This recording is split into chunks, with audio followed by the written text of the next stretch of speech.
राम राम सब जगत बखाने, आदि राम कोई बिरला जाने। इस कथा को जो मैं तुझे कथा सुना रहा हूं धर्मदास, इसको कहते ज्ञानी सुने सो हृदय लगाई, मूर्ख सुने तो गम ना पाई। जो बुद्धिमान व्यक्ति होंगे बहन भाई, वो तो तुरंत इस ज्ञान को सुनते ही स्वीकार करेंगे, सत्य है, बिल्कुल सही है। और मूर्ख सुनेगा नुका झूठ बोला। इतने प्रमाण दे दूंगा, आप देखते रह जाओगे इस परमात्मा के इस तत्व ज्ञान को सिद्ध करने के लिए। कुछ संक्षेप कहूँ गौराई, सब संशय तुमरे मिट जाई। भरम गए जग वेद पुराना, आदि राम का भेद न जाना। राम राम सब जगत बखाने, आदि राम कोई बिरला जाने। ज्ञानी सुने सो हृदय लगाई, मूर्ख सुने तो गम ना पाई। क्या बताते हैं? अब मैं जो सुनाने जा रहा हूँ, बुद्धिमान तो समझ जाएगा और मूर्ख नहीं समझेगा। क्या? माँ अष्टंगी पिता निरंजन, ये जम दारुण वंशन अंजन। पहले कीन निरंजन राई, पीछे से माया उपजाई। इन ब्रह्मा विष्णु महेश की माँ तो या दुर्गा अष्टंगी है, और पिता इनका ज्योति निरंजन युग काल है। पहले ज्योति निरंजन की उत्पत्ति की और बाद में दुर्गा की। दुर्गा ज्योति निरंजन अंडे से उत्पन्न हुआ और दुर्गा को फिर परमात्मा ने अपनी सब शक्ति से उस आत्मा रूप में उत्पन्न किया, फिर उसी को दुर्गा बनाया। पहले कीन निरंजन राई, पीछे से माया उपजाई। माया रूप देख अति शोभा, देव निरंजन तन मन लोभा। इस माया के सुंदर रूप को देख करके निरंजन भगवान कहते हैं, इसमें आसक्त हो गया। कामदेव धर्मराय सताए, देवी को तुरंत धर खाए। पेट से देवी कीन करी पुकारा, साहिब मेरा करो उभारा। टेर सुनी तब ताहम आए, अष्टंगी के बंध छुड़वाए। सतलोक में कीन्हा दुराचारी, काल निरंजन दीना निकारी। माया समेत दिया भगाई, 16 शंख कोस दूरी पर आई। अष्टंगी और काल अब दोई, मंद कर्म से गए बिगोई।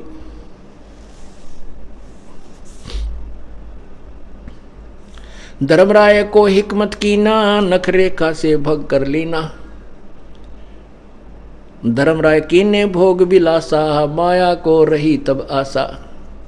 कहते फिर यह दुर्गा गर्भवती होगी।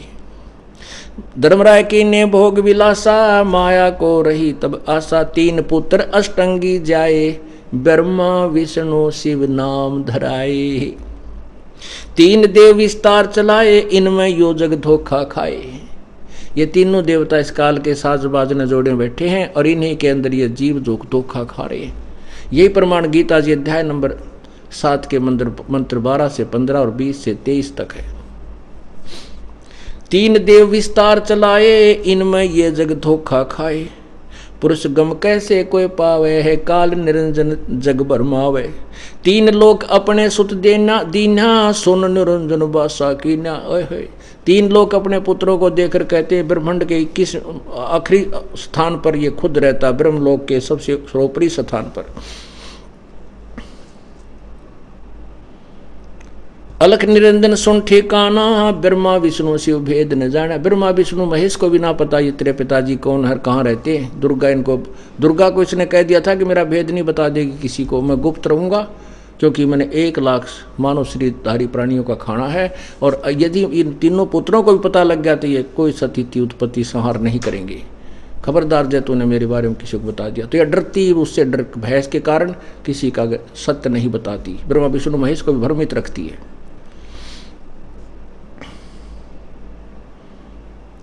3 देव सो उसको ध्यावे, अलख निरंजन सुन ठिकाना, ब्रह्मा विष्णु शिव भेद न जाना। 3 देव जो उसको ध्यावे, निरंजन का वो पार न पावे। अलख निरंजन बड़ा बटपारा, 3 लोक जीव करे आहारा। ब्रह्मा विष्णु शिव नहीं बचाए, सकल खाए पुन धूर उड़ाए। तिनके सुत हैं तीनों देवा, ये अंधे जीव करते हैं सेवा। कहते ब्रह्मा विष्णु महेश को भी खाएगा। 7 ब्रह्मा की मृत्यु के उपरांत एक विष्णु मरेगा, 7 विष्णु की मृत्यु के बाद एक शिव मरेगा। इनको भी खाएगा, तब सलाब बून कर फिर ये आम जोनी में, आम जीव की जोनी में चले जाएंगे, योनि में।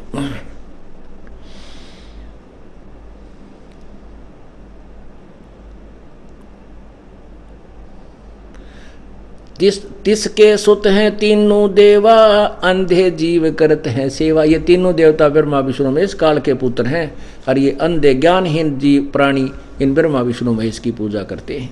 ओए होए। गीता जी अध्याय नंबर 7 के श्लोक नंबर 12 से लेकर 15 तक 4 श्लोकों में यही स्पष्ट किया है कि त्रिगुणमयी माया, रजगुण ब्रह्मा, सतगुण विष्णु, तमगुण शिव जी द्वारा जिनका ज्ञान हरा जा चुका, जो इन्हीं तक सीमित है, इन्हीं की पूजा करते रहते हैं, राक्षस स्वभाव को धारण किए मनुष्यों में नीच दुष्कर्म करने वाले मूर्ख, वो गीता ज्ञान दाता कहता है मेरी भी भक्ति ना करते। यही परमात्मा कहते हैं ब्रह्मा विष्णु शिव नहीं बचाए, सकल खावत पुन धूल उड़ाए, इनको भी खा के मारेगा। और कहते हैं तिसके सुत हैं तीनों देवा, ये अंधे जीव करते हैं सेवा। ये ज्ञानी नंदे इन ब्रह्मा विष्णु महेश की सेवा मैंने पूजा करते हैं। अकाल पुरुष का होनी चीन्या, काल पुरुष पाए गैलीन्या, ब्रह्म काल सब जग जाने, आदि ब्रह्म को ना पहचाने, तीन देव और अवतारा, ताको बजे सकल संसारा। 3 देवताओं को, ब्रह्मा विष्णु महेश को, इन्हीं के अवतारों को ये सारा संसार पूजा कर रहा है। तीनों गुण का ये विस्तारा, धर्मदास में कहूँ पुकारा। अब परमात्मा ने निर्णय कर दिया, तीनों गुण रजगुण ब्रह्मा, सतगुण विष्णु, तमगुण शिव जी का सकल पसारा ये तीनों लोकों में यही व्यवस्थित किए हुए हैं। और कहते धर्मदास में कहूँ पुकारा, मैं आवाज लगाकर रुक के मार कर कह रहा हूँ, ढोल बजाकर कह रहा हूँ कि ये तीनों पूजा के योग्य नहीं है और ये काल का जाल भयंकर है, तो मेरी शरण में आओ और कल्याण करवाओ। गुण तीनों की भक्ति में ये भूल पड़ो संसार, कह कबीर निज नाम बिना कैसे उतरो पार। निज नाम, उस सच्चे नाम वास्तविक मंत्र के बिना तुम्हारा कल्याण कैसे होगा। सत साहिब कर जोरूं विनती करूं, दरूं चरण पर शीस, गुरु राम देवानंद जी महाराज ने दियो नाम बख्शीश। कोटि कोटि सिजदा करूं, कोटि कोटि प्रणाम, चरण कमल में राखियो मैं बांदी जाम गुलाम। कुत्ता तेरे दरबार का, मोतिया मेरा नाम, गले प्रेम की जेवड़ी, जहाँ खेचो वहाँ जाऊं मैं। तो करो तो बावड़ू, दूर दूर करो तो जाऊं, जो राखो तो ही रहूं, जो देवो सो खाऊं।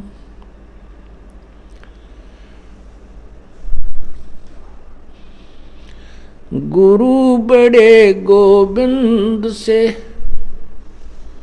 मन में देख विचार, अरि सुमरे वो वार हैं, गुरु सुमरे होम पार।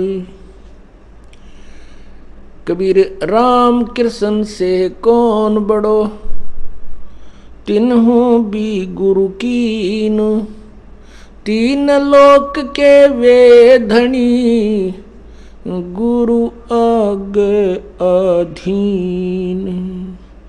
गुरु गोविंद दोनों खड़े,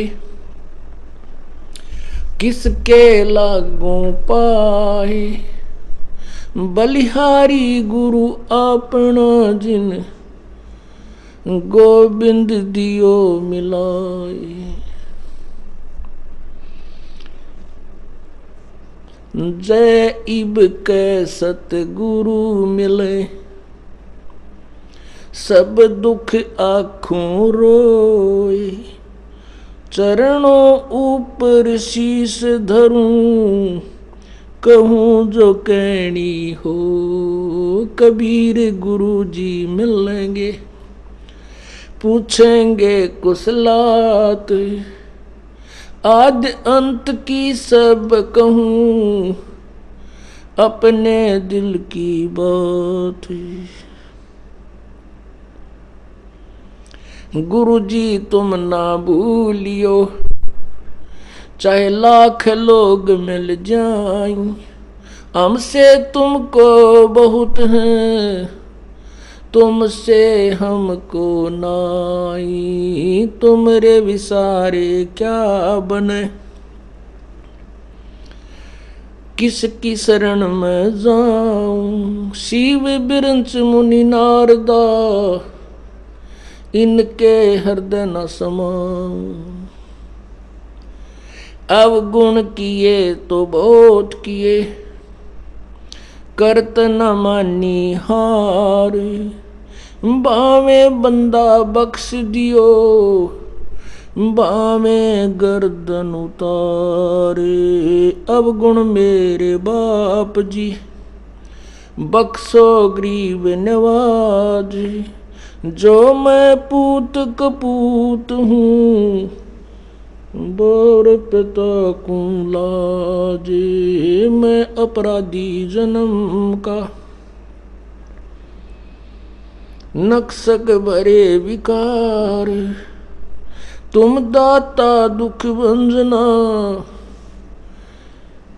मेरी करो संभार।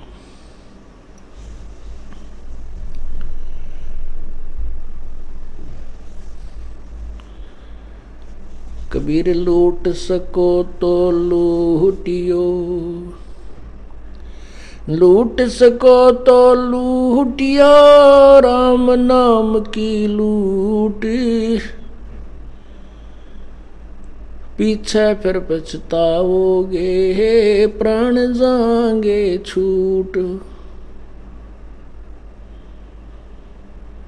नहीं भरोसा देही का, विनस जावे छन माही। श्वास उश्वास में नाम जपो हो, और यतन कछु नाही। श्वास उश्वास में नाम जपो, व्यर्था श्वास मत खो। ना जाने इस श्वास को, आवण हो कि न हो। पृथ्वीपति चकवे गए, जिनके चक्र चलंत।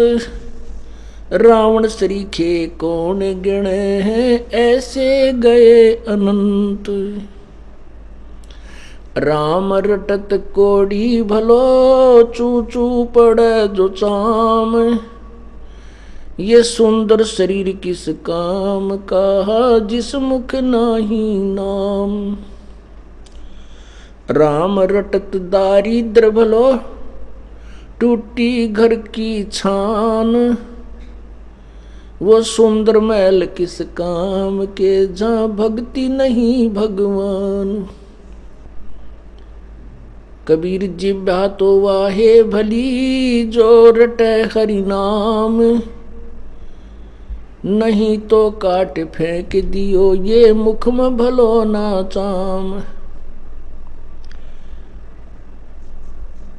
परमपिता परमात्मा, सारी सृष्टि के रचनहार, कुल के मालिक कबीर परमेश्वर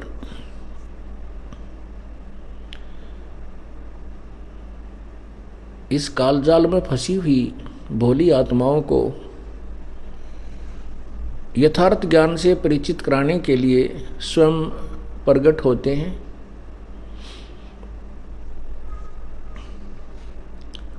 और कुछ समय के लिए इस भूतल पर एक मनुष्य सदृश जीवन व्यतीत करके अपने तत्व ज्ञान का प्रचार करते हैं, अपनी समर्थता का प्रमाण भी वो देते हैं।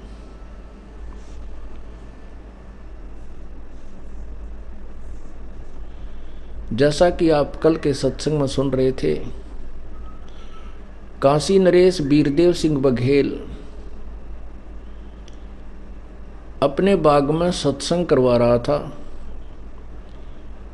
और स्वयं अपने महल में विश्राम कर रहा था। उधर वो लालची संत अपने स्वार्थवश क्यों राजा चलते समय विदाई देगा, 5 मोहर सोने की देता था वो संतों को। इसलिए वे अपने आप वहाँ बैठ करके डफड़ी पीट रहे थे।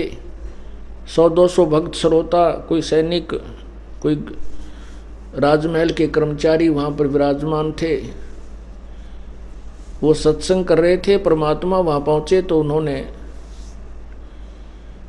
परमेश्वर कबीर जी से कहा था कि आप भी कुछ विचार व्यक्त करें। परमात्मा ने जो विचार व्यक्त किए, क्योंकि उससे पहले वो वीरदेव सिंह बघेल हिंदू राजा था और सभी उस समय के सुप्रसिद्ध संत वहाँ पर वीरदेव सिंह की उस राज बाग के अंदर सत्संग करने के लिए आए हुए थे और सभी यही कह रहे थे कि ब्रह्मा विष्णु महेश सर्वेश्वर हैं, मृत्युंजय हैं, इनके कोई माता पिता नहीं हैं, ये सारी सृष्टि के रचनहार हैं, कुल के मालिक हैं, अनंत सभी ब्रह्मांडों के ये स्वामी हैं। जब परमात्मा ने यथार्थ ज्ञान कहा कि ब्रह्मा विष्णु महेश नासवान हैं, ये अविनाशी नहीं हैं, इनके माता पिता भी हैं, तुम परिचित नहीं हो, और पूर्ण रूप से वह सृष्टि रचना अपने द्वारा रची हुई सृष्टि की जानकारी परमेश्वर ने दी। परमात्मा कहते हैं, साच कहूं तो जग नहीं माने और झूठ कही ना जाई हो, ये ब्रह्मा विष्णु शिव जी दुखिया जिन ये राह चलाई हो।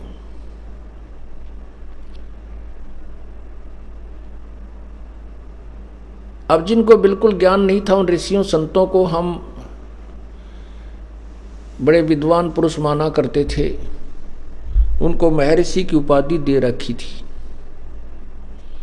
जबकि उनको अपने सदग्रंथों का ज्ञान भी कै का नहीं था। अब परमात्मा ने बताया कि ब्रह्मा विष्णु महेश नासवान हैं, इसके इनके माता पिता हैं।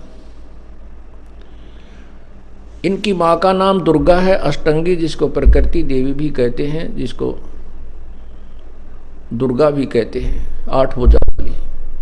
और इनके पिता हैं काल भगवान ज्योति निरंजन, जिसको ब्रह्म भी कहते हैं। और दुर्गा और ज्योति निरंजन काल के संयोग से पति पत्नी व्यवहार से ब्रह्मा विष्णु महेश की उत्पत्ति हुई है।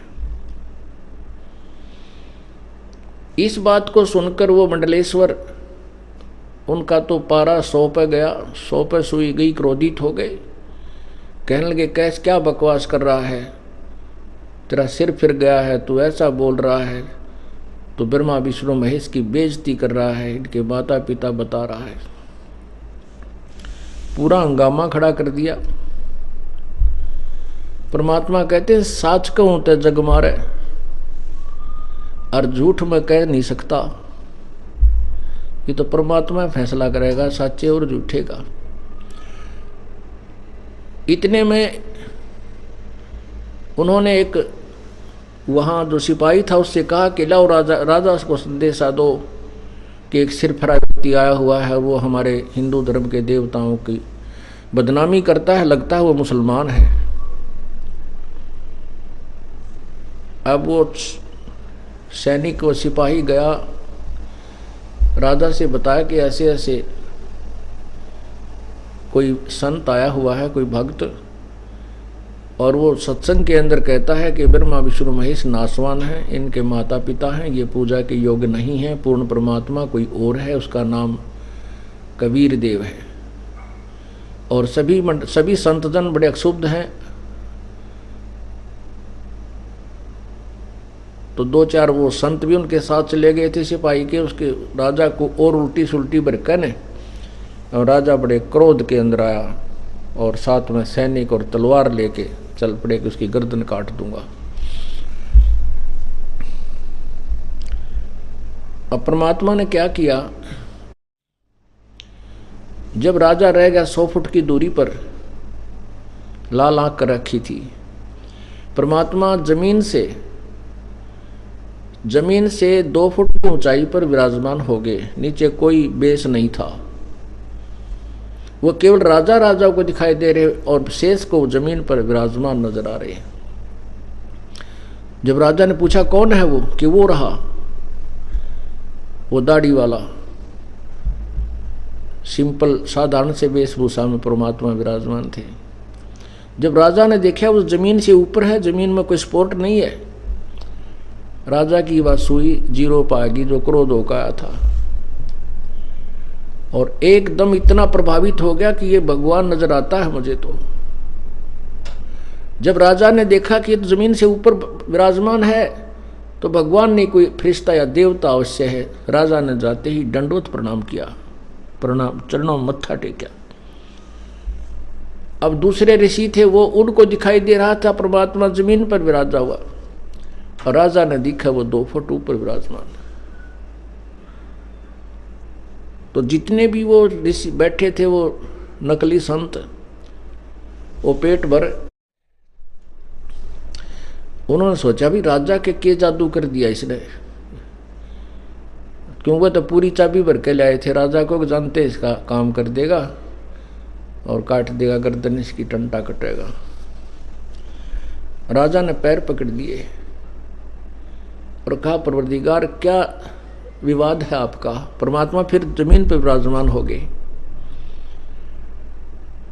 तब परमेश्वर ने कहा कि मैं आके सत्संग सुनने आया था, इन्होंने मुझे विवश किया कि कुछ विचार सुना।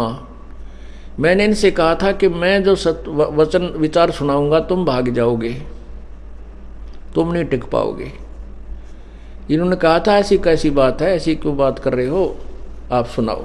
तो मैंने इनके कहने से ही ये 4 लाइन सुनाई है, इनका दर्द हो गया। अब राजा बहुत विनम्र हो गया, कहने लगा प्रभु आप जो कह रहे हो सत्य होगा, लेकिन हम कैसे विश्वास करेंगे ब्रह्मा विष्णु महेश नासवान हैं या इनके कोई माता पिता हैं। राजा ने कहा कि विश्वास तो मैं करा दूंगा जब तुम ध्यान से सुनोगे। तो यदि तुम ईर्षावश या किसी अपने स्वार्थवश लोग नहीं मानते हैं तो उनको विश्वास नहीं कराया जा सकता। यदि आप सच्चाई को ग्रहण करना चाहते हो तो विश्वास तो ऐसा करा दूंगा, जिंदगी भर नहीं बोल सकते आप। तो राजा ने कहा जी हमें भगवान चाहिए और सच्चाई चाहिए। आज तक हमने नहीं सुना कि ब्रह्मा विष्णु महेश के भी कोई माता पिता है। परमात्मा ने कहा कि आप किसी विद्वान ब्राह्मण को बुलाइए। परमात्मा ने कहा कि आपने ब्रह्मा विष्णु महेश के विषय में कहाँ से जानकारी हुई। राजा ने कहा जी पुराणों से, विष्णु पुराण से, शिव पुराण से, दुर्गा पुराण से, ब्रह्मा पुराण से। ठीक है, यदि मैं आपको उन्हीं पुराणों में ये दिखा दूं, ये बता दूं कि इन्हीं में लिखा कि नासवान है, इनके माता पिता हैं, क्या आप स्वीकार कर लोगे? कहने लगे जी नतमस्तक होकर स्वीकार करूंगा यदि इन पुराणों के अंदर ये मिल गया तो। परमात्मा बोले एक विद्वान ब्राह्मण को बुलाओ। परमात्मा को पता था कि राजा के सामने वो पंडित जी जो पढ़ा शिक्षित विद्वान पुरुष होगा वो झूठ नहीं बोलेगा। राजा ने कहा ठीक है, आप मेरे महल में प्रवेश करो। परमात्मा को बुलाकर अपने घर ले गए और वहां पर एक शिक्षित ब्राह्मण बुला लिया। राजा से कहा प्रभु ने कि आप इसको कह दो कि जो मैं पृष्ठ जो अध्याय बताऊं उसने जो का तो पढ़े और ठीक अनुवाद करके आपको सुनावे। तो राजा ने सख्त हिदायत दे दी कि ब्राह्मण जो ये संत जी जो अध्याय बताओ जिस भी पुराण का, आप जो का तो अनुवाद करना, उसमें मिलावट मत करना। हक नहीं, कान पकड़ दिया, दिखे वह तलवार। तो वहाँ उस ब्राह्मण ने वो सारी पुस्तकें ला के रख ली, गीता जी भी, शिव पुराण, विष्णु पुराण, दुर्गा पुराण। तब परमात्मा ने कहा कि शिव महापुराण रुद्र संहिता अध्याय नंबर 3, 4, 5 और 6 इसको पढ़ के सुना दे ब्राह्मण, लेकिन हिंदी में ठीक बोलिए। संस्कृत में तू पढ़ा जो पढ़ा, पर हिंदी में ठीक बोलिए। तो उसने पढ़ना शुरू किया। ये दास आपको अब पढ़ा के सुनाता है ताकि जो नए श्रोता आते हैं, क्योंकि ये एक ऐसा जटिल समस्या आ गई। ये दास तो एक ये सच्चाई बताने वाला और झूठ बोलने वाले संत करोड़ों और लाखों।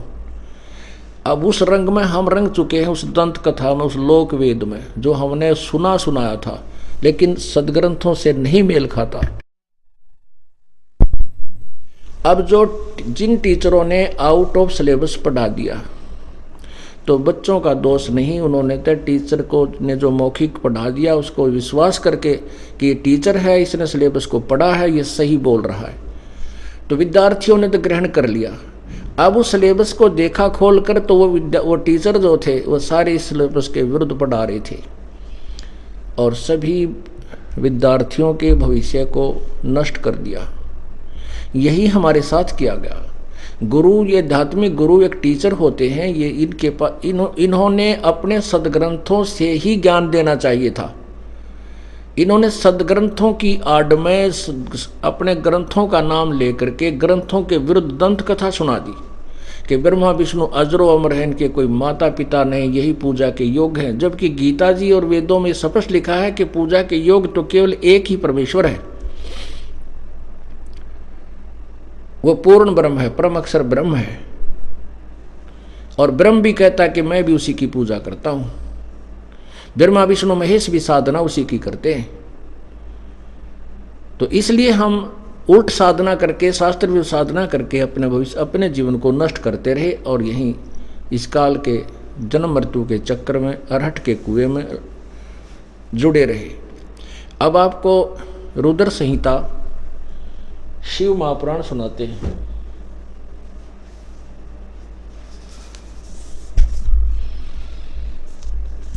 पुणात्माओं, ये सृष्टि रचना आपको बताई जा रही है।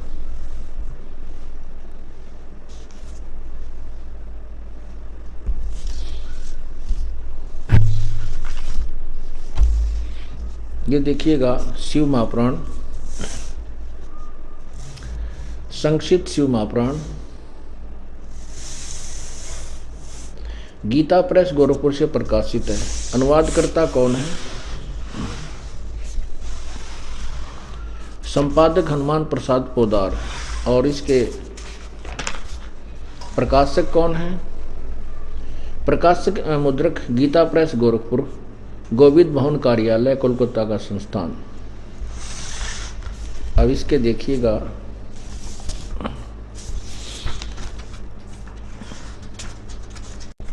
ये देखिएगा रुद्र संहिता अध्याय नंबर 6 आपको सुनाते हैं। ये 5 अध्याय समाप्त हुआ, पृष्ठ 99 पे। ब्रह्मा जी कहते हैं, अपने पुत्र नारद को बता रहे हैं। ब्रह्मा जी ने कहा, ब्रह्मन देव शिरोमणे, तुम सदा समस्त जगत के उपकार में ही लगे रहते हो। तुमने लोगों के हित की कामना से बहुत उत्तम बात पूछी है, जिसके सुनने से संपूर्ण लोगों के समस्त पापों का अक्षय हो जाता है। उस अनाम्य शिव तत्व का मैं तुमसे वर्णन करता हूँ। शिव तत्व का स्वरूप बड़ा ही उत्कृष्ट और अद्भुत है, जिसमें समस्त चराचर जगत नष्ट हो गया था। सर्वत्र केवल अंधकार ही अंधकार था। उस समय तत् सद ब्रह्म, इस श्रुति में जो सत्य सुना जाता है एकमात्र वही शेष था। आगे देखिए,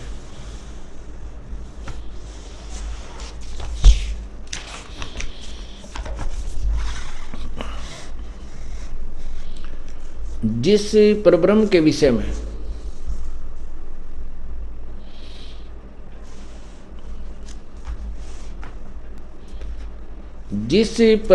विषय में ज्ञान और अज्ञान से पूर्ण, ज्ञान और अज्ञान से यानी कुछ सच्ची कुछ झूठी उक्तियों द्वारा इस प्रकार विकल्प किए जाते हैं, उसने कुछ काल के बाद द्वितीय की इच्छा प्रकट की। उसके भीतर एक से अनेक होने का संकल्प उदित हुआ।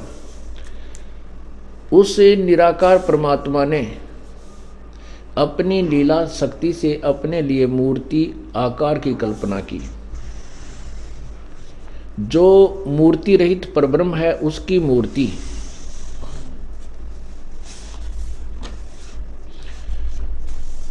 जिनमें आकार भगवान सदाशिव हैं।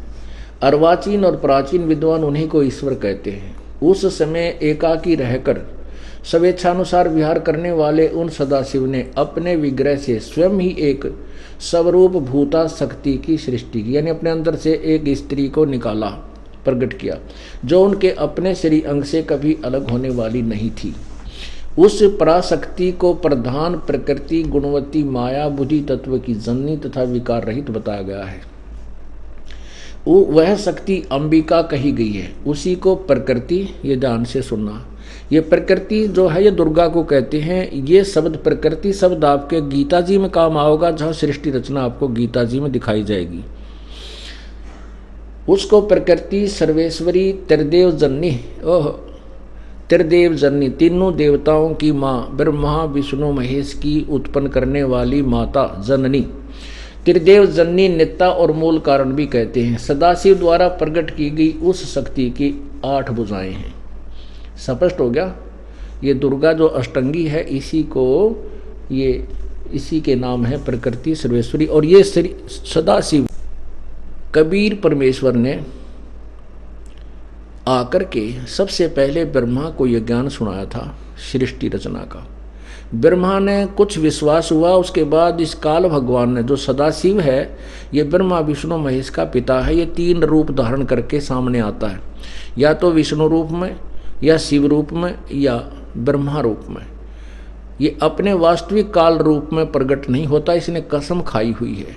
यही गीता जी के अध्याय नंबर 7 के श्लोक नंबर 24-25 में कहा है कि ये मूर्ख जन समुदाय मुझे कृष्ण मान रहा होगा, मैं कृष्ण नहीं हूँ, मैं तो अपनी योग माया से छुपा रहता हूँ और ये मेरे अटल विधान से परिचित नहीं है। मैं कभी किसी के सामने अपने यथार्थ रूप में नहीं आता। तो ये सदाशिव जो यहाँ कहा जा रहा है ये काल है। और परमात्मा ने बताया था कि उस, जैसे आपने कल सृष्टि रचना में सुना कि इसने उस दुर्गा के साथ बदव्यवहार करना चाहा सतलोक में, तो वहाँ इसने छोटा रूप बनाकर अपनी इज्जत की रक्षा करने के लिए इस काल के सदाशिव के पेट में चली गई थी। और फिर परमेश्वर ने आकर उसको इससे बाहर निकाला था और इनको 21 ब्रह्मांड समेत वहाँ सतलोक से निष्कासित किया था। ये वास्तविकता ये है। लेकिन ये ब्रह्मा ने अपनी फिर उसमें अपनी सोच घोल कर, अपना ज्ञान मिला कर, कुछ विश्वास हुआ कुछ अविश्वास करके उसने ये पुराणों की रचना की है। सच्चाई सामसम वेद से आपको मिलेगी। ये इसलिए आपको दिखा रहा हूँ कि इसमें भी वो सत्य विद्यमान है जो परमात्मा बताते हैं। अब देखिएगा, ये स्पष्ट हो गया है। उसी को प्रकृति सर्वेश्वरी त्रिदेव जननी, नित्या और मूल कारण भी कहते हैं। सदाशिव द्वारा प्रकट की गई, यानी काल के पेट से निकली उस शक्ति की 8 भुजाएं हैं। आगे देखो, वे जो सदाशिव हैं, ये काल की तरफ संकेत है। आगे काल ही शब्द दिखाऊंगा इसी में। वे जो सदाशिव हैं उन्हें परम पुरुष ईश्वर शिव शंभु और महेश्वर कहते हैं। अब देखो, वे अपने सारे अंगों में भस्म रमाए रहते हैं। उन काल रूपी ब्रह्म ने, ओह ये आ गया ना, काल रूपी ब्रह्म, ये काल है सदाशिव का रूप धारण कर ले, शिव का रूप धारण कर लेते हैं, जिसको महाशिव कहने लग जाते हैं, सदाशिव भी कहते हैं। उन काल रूपी ब्रह्म ने एक समय शक्ति के साथ, ये नाथ शब्द गलत है लिखा है यहाँ, साथ शक्ति के साथ शिवलोक नामक अक्षेत्र का निर्माण किया था। उस उत्तम अक्षेत्र को काशी कहते हैं। वह परम निर्वाण व मोक्षदायक स्थान है जो सबके ऊपर विराजमान है। वे प्रिया प्रियतम रूप शक्ति और शिव, प्रिया और प्रियतम रूप यानी पति पत्नी के रूप में शक्ति दुर्गा और शिव ये काल जो परमानंद रूप स्वरूप हैं उस मनोरम अक्षेत्र में नित्य निवास करते हैं। काशीपुरी परमानंद रूपणी है। मुने शिव और शिवाने, यानी उस काल ने और दुर्गा ने प्रलय काल में भी कभी उस अक्षेत्र को अपने सानिध्य से मुक्त नहीं किया। इसलिए विद्वान पुरुष उसे अविमुक्त अक्षेत्र नाम से जानते हैं। आगे देखो, देव से एक समय उस आनंद वन में रमण करते हुए शिवा और शिव के मन में यह इच्छा हुई कि किसी दूसरे पुरुष की सृष्टि करनी चाहिए, यानी कोई बेटा उत्पन्न करना चाहिए, संतान उत्पत्ति करनी चाहिए। अब क्या बताते देखिए,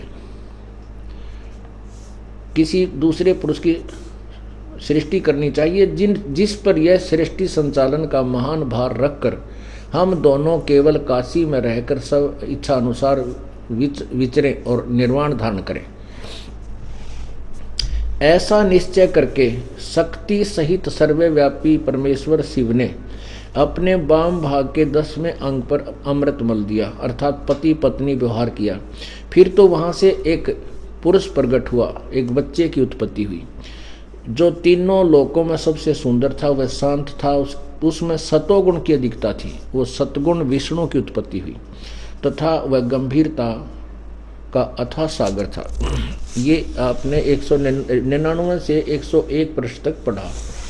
अब देखिए 102 पृष्ठ पे,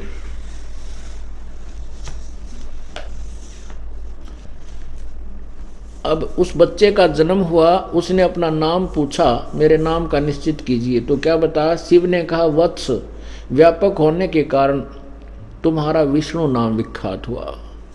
अब पुण्यात्मा, ये पवित्र शिव पुराण ने स्पष्ट कर दिया कि दुर्गा और इस काल भगवान सदाशिव के संयोग से विष्णु की उत्पत्ति हुई, विष्णु इनका बेटा हुआ। दास नहीं कह रहा, अपने सदग्रंथ कह रहे हैं, मैं तो केवल पढ़ कर सुना रहा हूँ। अब इस चीज़ का दुख उन लोगों को हो रहा है जिनकी दुकान बंद हो जाएंगी। पवित्र हिंदू धर्म के लोग इन धक्कारेंगे, थूकेंगे, निकम्मे तुम आज तक ये पढ़ा है हमारे ताई, हमारे सदग्रंथ क्या बता रहे हैं, तुम संस्कृत के ज्ञाता होकर के विद्वान की फीत ला करके हमें मिसगाइड करते रहे। उनको भी ये भय बन गया कि तुम्हारे या रोजी रोटी बंद होगी। इसी कारण से इस दास के विरोधियों का अंत नहीं रहा, क्योंकि किसी भी सदग्रंथ को दास ने उठाकर देखा है, सदग्रंथ सही हैं, उनकी आड़ में जो अन्य अपनी दुकान चला रहे हैं, महर्षि पाक रहे थे और मंडलेश्वर कुआं थे और गुरु बन रहे थे, उनकी थ्योरी उन्हीं के सदग्रंथों के विरुद्ध है। जैसा महर्षि दयानंद का बोलबाला बहुत गणा हो रहा था और ये दास भी उससे बहुत प्रभावित था, भी बड़े विद्वान हैं, बड़े वेदों के ज्ञाता थे। यानी दंत कथा सुनकर हमारे कान इतने पक चुके थे कि उनके विषय में कुछ भी हम सुनने को तैयार नहीं थे। फिर जब दास ने वेदों को पढ़ा और परमेश्वर द्वारा दिए हुए ज्ञान को देखा तो वेदों का ज्ञान और परमेश्वर कबीर जी की वाणी का ज्ञान एक मिला। फिर सत्यार्थ प्रकाश को देखा, वो वेदों के कंप्लीट विरुद्ध है, एक भी थ्योरी वेद अनुसार नहीं है, और वो डंडोरा पीटते हैं कि वेदों के अनुसार ही सत्यार्थ प्रकाश का हमने रचना की है स्वामी जी ने। अब दास ने वह पोल खोल दी कि ये तो सारा सत्यार्थ प्रकाश वेदों के विरुद्ध है, ये तो संसारिक व्यवहार की बातें भी इसमें ठीक नहीं है, सारी विरुद्ध है। तो इस बात से उन लोगों को दुख हुआ जो उस सत्यार्थ प्रकाश को बेचकर रोटी खा रहे थे, और जनसाधारण को दुख नहीं। जनसाधारण तो अपने रिश्तेदार है, कोई भाई है, कोई बहन है, आपस में हमारे एक नाते हैं जुड़े हुए। उन्होंने सत्य को वहाँ तक ना पहुँचा करके असत्य भाषण शुरू कर दिए, दास को बदनाम करना शुरू कर दिया और जनता को गुमराह कर दिया। लेकिन अब सच्चाई हम जन जन तक पहुँचावांगे और फिर ये चोटाले ढूंढे नहीं पाओगे। उनने कहने भाई उनके कान खींचेंगे, तुम क्या वांडो थे, इसमें लिखा क्या पाया है। ऐसे ही ये हिंदू समाज के जो ठेकेदार हैं ये विरोधी हो गए। तो इस प्रकार ये चाहे सारा संसार विरोधी हो जाओ, क्योंकि सत्य को कभी कोई दबा नहीं सकता, ये हार्ड एंड फास्ट रूल है। ठीक है, थोड़ी बहुत कठिनाइयाँ आती हैं पर एक दिन ये सूर्य उदय होकर रहेगा। अब ये सच्चाई दास अपनी तरफ से नहीं कह रहा, एक शब्द भी नहीं बोलता मैं किसी के विरुद्ध, लेकिन सदग्रंथों को पढ़कर सुनाऊं। आप शिक्षित हैं, ये बुक अगर ना आपका विश्वास हो कि मैं कोई और छपवा कर न पढ़ने लाग रहा हूँ, आप इस सारे दिखाता हूँ, प्रश्न नंबर देता हूँ, गीता प्रेस गोरखपुर से बताता हूँ, उसको खरीद कर देख कर पढ़ कर देखो, मिलाओ, और मिल जाए तो फिर आओ, क्यों देर करते हो, अपना कल्याण करवाओ। अब ये सिद्ध हो गया कि शिव पुराण, इस शिव पुराण में विष्णु जी की उत्पत्ति दुर्गा और शिव से हुई, यानी इसका जन्म मृत्यु हुआ।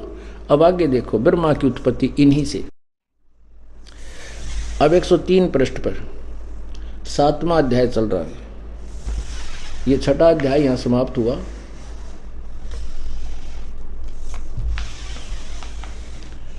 एक 103 पृष्ठ पर यह 7वां अध्याय प्रारंभ होता है। अब ब्रह्मा जी ही कह रहे हैं कि देवर से तत्पश्चात विष्णु की उत्पत्ति के बाद कल्याणकारी परमेश्वर शाम सदाशिव ने पूर्ववत प्रयत्न करके पति पत्नी विहार करके मुझे अपने दाहिने अंग से उत्पन्न किया। मुने उन महेश्वर ने मुझे तुरंत ही अपनी माया से मोहित करके नारायण देव की नाभि में डाल दिया और लीलापूर्वक मुझे वहां से प्रकट किया। अब क्या सिद्ध हो गया कि शिव पुराण गीता प्रेस गोरखपुर से प्रकाशित ने यह सिद्ध कर दिया कि ब्रह्मा और विष्णु की उत्पत्ति दुर्गा और इस काल अर्थात सदाशिव से हुई। ये इनके माता पिता हैं।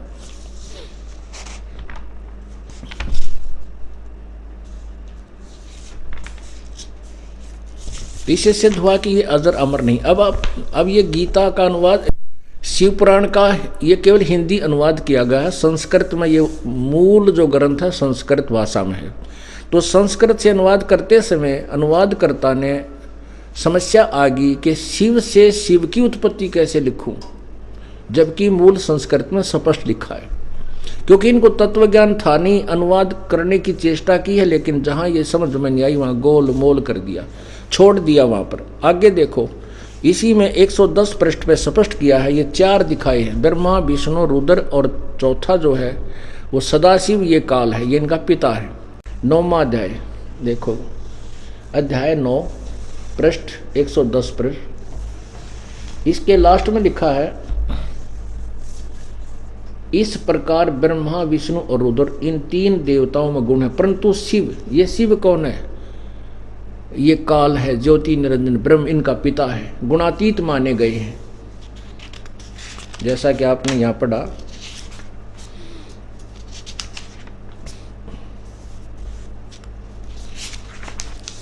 ये देखो 101 पृष्ठ पे आपने पढ़ा, वे अपने सारे अंगों पर भस्म रमाए रहते उन काल रूपी ब्रह्म ने। यहां देखो भगवान सदा, उनकी मूर्ति भगवान सदाशिव है। और यहां देखो सदाशिव ने अपने विग्रह से स्वयं एक स्वरूप भूता शक्ति की सृष्टि की। ये जो सदाशिव है, यही यहाँ पर कहा गया है कि वो शिव जो है गुणातीत है, और ब्रह्मा विष्णु महेश ये तीनों गुण है, के गुण रजगुण ब्रह्मा है। इस प्रकार ब्रह्मा विष्णु और रुद्र इन 3 देवताओं में गुण है, रजगुण ब्रह्मा, सतगुण विष्णु, तमगुण ये रुद्र है, यानी शिव है, सदा महेश है। और इनसे ये शिव जो है इनसे न्यारा है। इससे हिंदी वाले ने ये सिद्ध कर दिया पुराण ने कि ब्रह्मा और विष्णु की उत्पत्ति भगवान सदाशिव से हुई। अब और दिखाता हूं मूल संस्कृत सहित, उसमें और स्पष्ट किया है। और उसमें यह भी कहा सदाशिव ये काल कहता है ब्रह्मा विष्णु को कि तुम भगवान नहीं हो, कदे अपने आप को भगवान मान बैठे हो, तुम ईश नहीं हो, तुमने अपने आप को मालिक मानकर अब बहुत बड़ी गलती की है, तुम्हारा दिमाग ठिकाने करने के लिए मैं यहाँ आया हूँ। ये देखिएगा शिव महापुराण हिंदी टीका सहित, हिंदी टीका सहित। और ये कहाँ से प्रकाशित है ये भी देखिएगा, श्री शिव महापुराण, ये है विद्या आवृद्धि पंडित ज्वाला प्रसाद जी मिश्र कृत हिंदी टीका सहित, खेमराज श्री कृष्ण दास प्रकाशन बंबई से ये छपा है।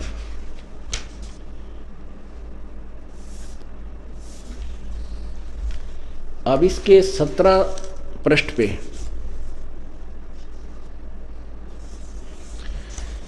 अब इसको आपके सुनाते हैं।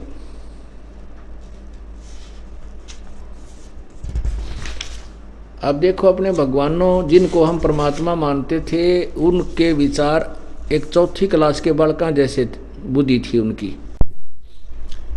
ये शिव महापुराण की विधवेश्वर संहिता और प्रश्न नंबर 11 पे है, ये देखिएगा। ये प्रश्न नंबर 11 शिव पुराण, ये है विधवेश्वर संहिता प्रथम अध्याय 6। इसमें लिखा कि एक समय विष्णु जी शेष शैया पर विराजमान थे, लक्ष्मी उनकी सेवा कर रही थी, उनके पास बैठी थी और दूसरे उनके अनुचर वहाँ पर विराजमान थे, सेवक आसपास खड़े थे, बॉडीगार्ड। और ब्रह्मा जी वहाँ पर पहुँच गए। ब्रह्मा जी के जाने पर विष्णु जी खड़े नहीं हुए, लेटे रहे। ब्रह्मा जी ने कहा कि ओ बेटा, मैं तेरा बाप आया हूँ, तू मेरा सत्कार नहीं करता खड़ा होकर, तुझे बड़ा अभिमान हो गया है। मैं तेरा बाप हूँ और तू मेरा सत्कार नहीं करता। विष्णु कहता है कि मैं तेरा बाप हूँ, तेरा दिमाग खराब हो गया है। कहते इन बातों पे मैं तेरा बाप होकर मैं तेरा बाप, और लट्ठम लट्ठा हथियार निकाल लिए और हो गए शुरू एक दूसरे मरण मारने। सेना भी उनकी आपस में, समर्थक भी आ गए। कहते हैं उनका जब खूब घोर युद्ध हो रहा था, उसी समय इस सदाशिव ने, काल ने ऊपर से एक तेजो में स्तंभ उनके बीच में एक पिलर ठोक दिया। वो लड़ना छोड़ गए, घबरा गए, क्यों कि आ गया भाई एकदम। तो देखने लगे कि इसका और छोर पता करते हैं, एंड देखा इसका। ब्रह्मा ऊपर को चल पड़ा, विष्णु नीचे को। विष्णु देखकर वापस आ गया, इसको कहीं उसका अंत नहीं मिला। ऊपर ब्रह्मा चला गया। ब्रह्मा ने देखा कि ऊपर एक फूल आ रहा था उसके ऊपर से। उस फूल से पूछा ब्रह्मा ने कि भाई तू कितना लंबा चौड़ा है, ऊपर बताइए मैंने। तो फूल बोला कि मैंने भी जो है ना 4 युग हो गए इसके ऊपर पड़ कर नीचे गिरते, इसके साथ साथ अभी तक मुझे अभी एंड नहीं आ लिया इसका।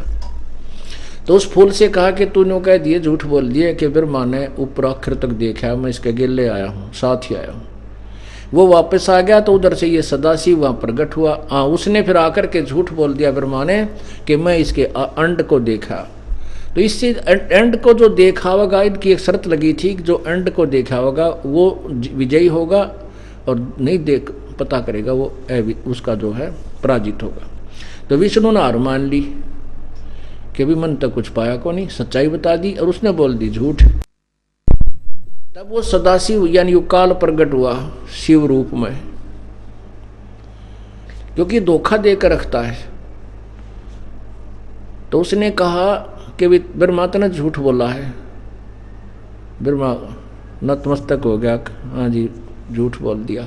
तो उसका कहते हैं 5 मुंह थे, एक काट दिया, एक सर काट दिया उसका, जैसा भी। उसके बाद इस शिव ने, इस काल ने उनको फिर पाठ पढ़ाया, सच्चाई बताई। अब पढ़िएगा इसी शिव पुराण में।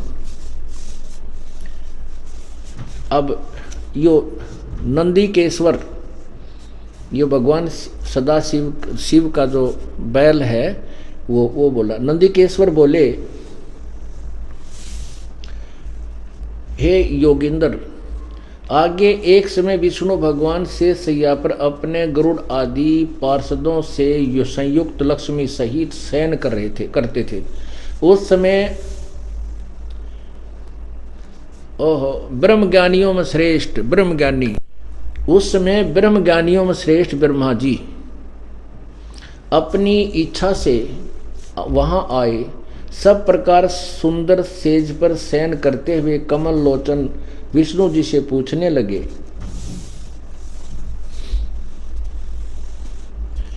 तुम कौन हो जो मुझे देखकर अभिमानी पुरुष के समान शयन करते हो? वत्स बेटा उठो, मैं तुम्हारा स्वामी आया हूं, मैं तुम्हारा मालिक आया हूं। आए हुए गुरु को देखकर जो अभिमान करता है वह द्रोही मूड का प्रायश्चित, उस द्रोही मूड का प्रायश्चित होना उचित है।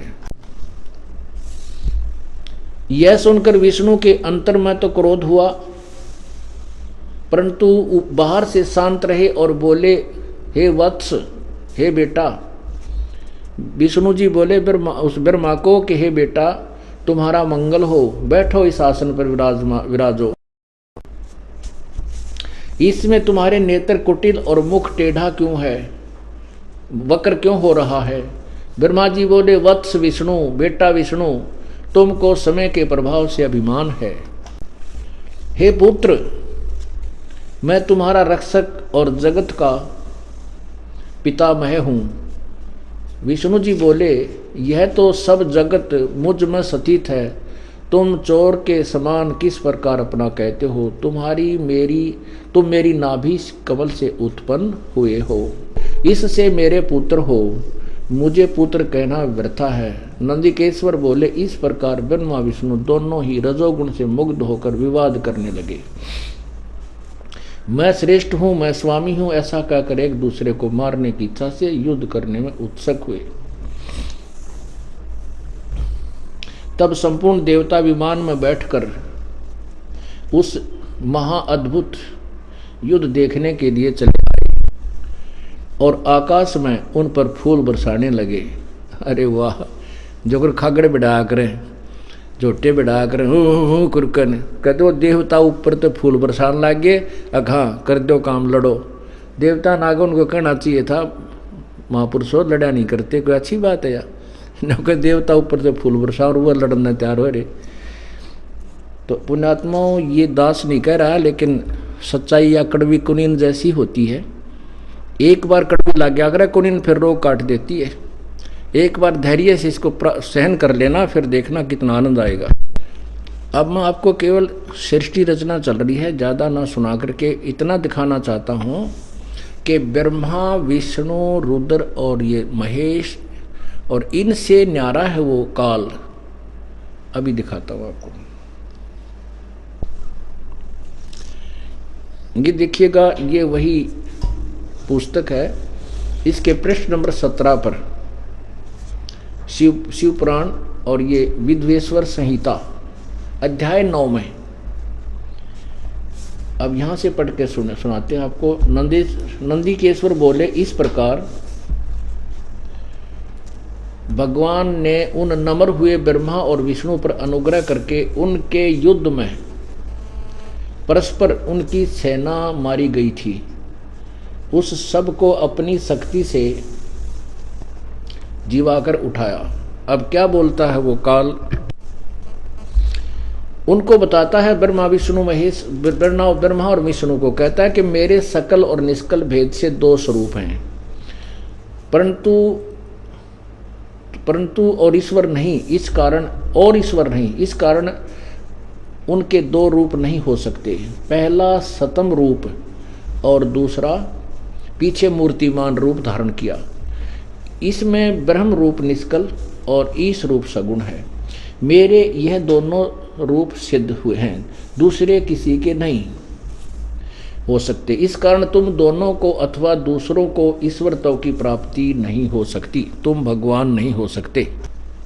तुमने जो अज्ञानता से अपने को ईश माना, ओह, अब ये जो इनका पिता है काल है, जो 21 ब्रह्मांड का प्रभु है ब्रह्म, वो कह रहा है कि तुमने जो अज्ञानता से ब्रह्मा और विष्णु ने अपने आप को ईश माना है, यह बड़ा अद्भुत हुआ। इसके दूर करने को ही मैं रण स्थान में आया हूं। अब तुम अपना अभिमान त्याग कर मुझ ईश्वर में अपनी बुद्धि लगाओ और मेरे प्रसाद से लोक में सब अर्थ प्रकाश करते हैं। नीचे देखो, ये काल कह रहा है कि मैं परब्रह्म हूं और मेरा ही कल अकल रूप है। ब्रह्म होने से मैं ईश्वर हूं। अनुग्रहादि के ही मेरा कर्तव्य है। सर्वव्यापी होने से और जगत के वर्धक होने से मैं ब्रह्मा हूं। हे के ब्रह्म केशव, समतव और व्यापक होने से मैं आत्मा हूं। आगे अब हम यहाँ पढ़ते हैं।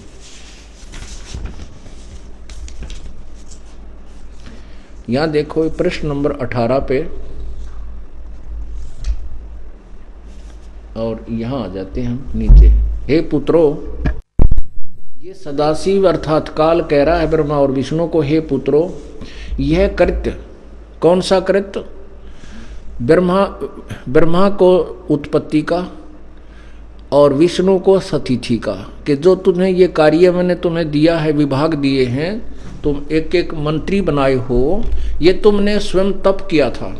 उस तप के प्रतिफल में मैंने कृपा करके तुमको ये एक एक विभाग दे दिया। ब्रह्मा को उत्पत्ति का यानी जीव रजोगुण से प्रभावित कर दिया और जीवों की उत्पत्ति कराने का महकमा इसको दे दिया। और विष्णु जी को सतिथि का, कहते हैं ये जो कृत्य तुम्हारे पास हैं ये तुमने तप किया, तप के बदले में मैंने ही तुम्हें दे रखे। ये देखना पुत्रो, हे पुत्रो यह कृत्य आपने तप से प्राप्त किए हैं जो कि सृष्टि की उत्पत्ति और पालन कहता है, सो मैंने प्रसन्न होकर तुम्हें दिया है। इसी प्रकार दूसरे दो कृत्य रुद्र और महेश को प्रदान किए हैं। ये पुण्यात्माओं कति क्लियर हो गया कि बोलने वाला जो इनका बाप है, पिताजी है, वो कह रहा रुद्र और महेश को भी मैंने दो कृत्य और दिए हैं न्यारे। हे पुत्रो यह कृत्य जो तप से प्राप्त किया है, जिसको सृष्टि की उत्पत्ति और पालन कहा था, ये ब्रह्मा और विष्णु के विषय में कहा है, सो मैंने प्रसन्न होकर तुम्हें दिया है। इसी प्रकार से दूसरे दो कृत्य रुद्र और महेश को प्रदान किए हैं, परंतु अनुग्रह कृत्य कोई भी पाने का को समर्थ नहीं। इति सिद्धम, बस इतना ही आवश्यकता थी हमने सदग्रंथ से, क्योंकि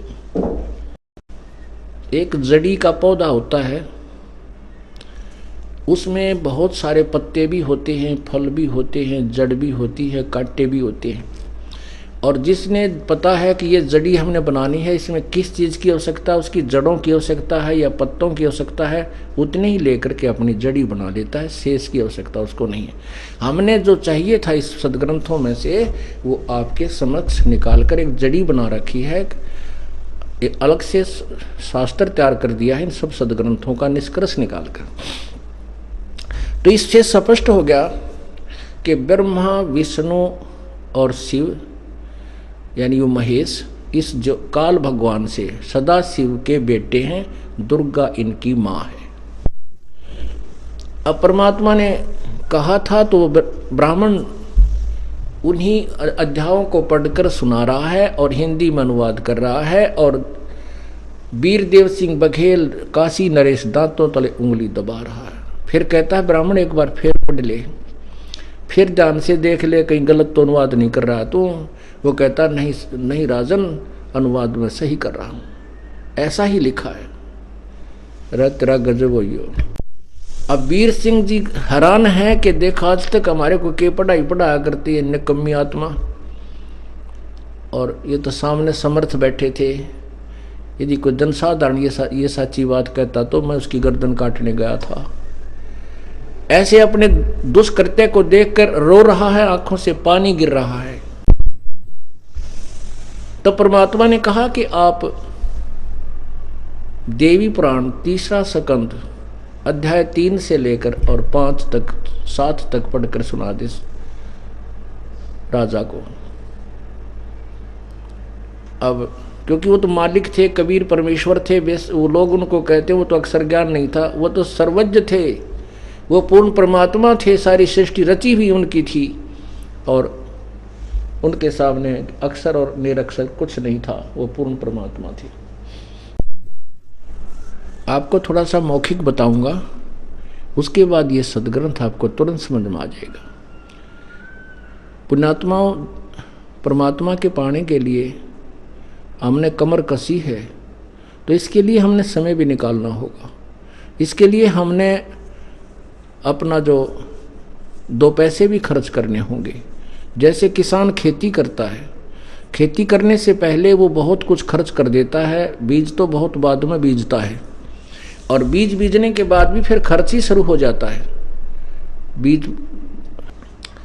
बीज भी वो हो सकता मोल लाना पड़ जाए, और फिर खाद पानी भी पैसे से डलेगा, फिर कटाई करनी है वह पर पैसे से, यानी बहुत कुछ मेहनत परिश्रम और धन लगा करके वो जीवनदाता कनक बनाता है।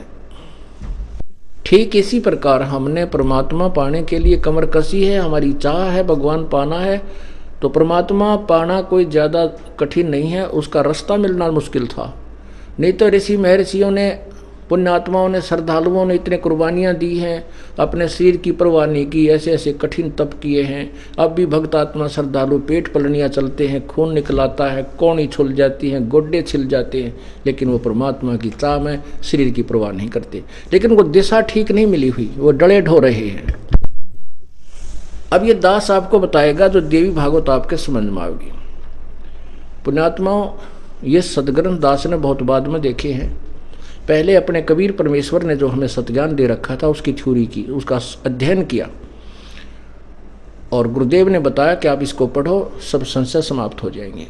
उसके बाद फिर मैंने, दास ने चाहा कि यदि ये सच्चाई है, ये तो सच्चाई है जो परमात्मा ने बताया है। एक ही अर्ज की थी प्रभु से, हे परमात्मा, यदि ये आप वाला ज्ञान जो कबीर वाणी में है, यदि ये इन पुराणों में और वेदों में और गीता जी में मिल जावे तो आपकी प्यारी आत्मा आपको पहचान सकती, अन्यथा कोई विकल्प नहीं है। चाहे आप इनको कितना सुख दे दिए, बाद में जैसे पीछे आए थे परमात्मा आज से 600 वर्ष पहले, उन्होंने ऐसी अनहोनियाँ की थी, उनके दरबार में जाते ही अंधे भी आँखों वाले हो जाते थे, कोढ़ी भी स्वस्थ हो जाते थे, उनके केवल सप्रश मात्र थे। लेकिन फिर भी लास्ट में परमात्मा उनको भगवान नहीं माना, केवल एक चमत्कारी संत मानकर छोड़ दिया। अब हम उस परमात्मा को हम परमात्मा सिद्ध करके आपके सामने प्रस्तुत करना चाहते हैं, ताकि आपकी श्रद्धा दृढ़ हो और आप सदा के लिए काल के जाल से निकल सको। तो दास ने उससे पहले ये सब सतिथि सब भक्तों के सामने बतानी शुरू कर दी थी कि कबीर परमेश्वर ने ऐसा ऐसा बता रखा है। अब यही इन सदग्रंथों ने इसका समर्थन कर दिया कि ब्रह्मा विष्णु महेश के माता पिता हैं, ये नासवान है, अविनाशी नहीं है। लेकिन पुण्यात्माओं, ये सोचना कि दास ये नहीं कह रहा कि ये रिजेक्टेड है, नेवर। अब जैसे एक प्रांत का मंत्री है, वो अपनी पावर रखता है, लेकिन अज्ञानी कोई ये कहे कि ये स्टेट का मंत्री, ये प्रधानमंत्री है, तो वो स्वीकार्य नहीं है। केवल इतनी सी बात है। अब ये ब्रह्मा विष्णु महेश एक